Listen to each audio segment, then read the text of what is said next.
Why do orbits exist, and what are they? The basics.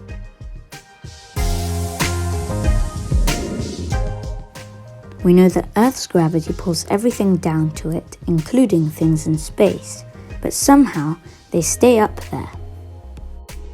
Imagine spacecraft and moons being like balls.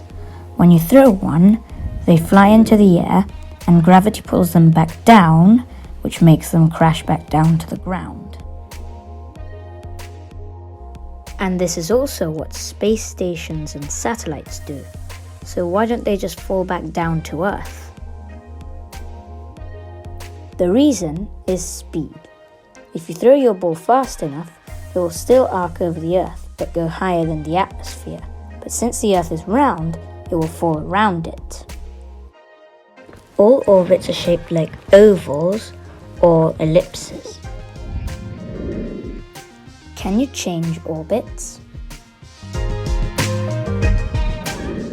Technically, yes, but it requires an enormous amount of energy.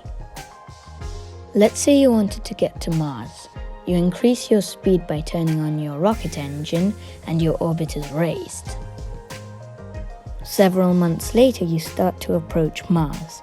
You turn your spaceship around and ignite your rocket engines again to slow yourself down and lower your orbit. If you want, you can ignite your rocket for an even longer amount of time so that you can fall into the atmosphere and land on the surface. You don't only need rockets to increase or lower your orbit. Some objects which collide with others can also lower orbits. But there is a tipping point.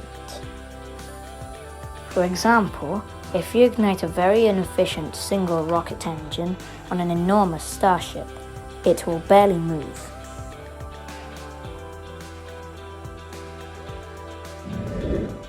Gravity assists. If a satellite or spaceship travels beside a planet or massive object, the planet's gravity will pull on it, changing its trajectory.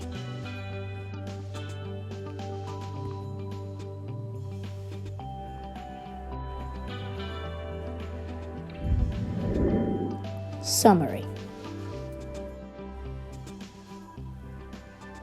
If you throw an object, for example a ball, it arcs into the air, which is the same thing that rockets and spaceships do. But since planets are round, if they're traveling fast enough, they will fall around the planet. I hope you enjoyed this video. It was lots of fun to make, and we will come back with one very, very soon.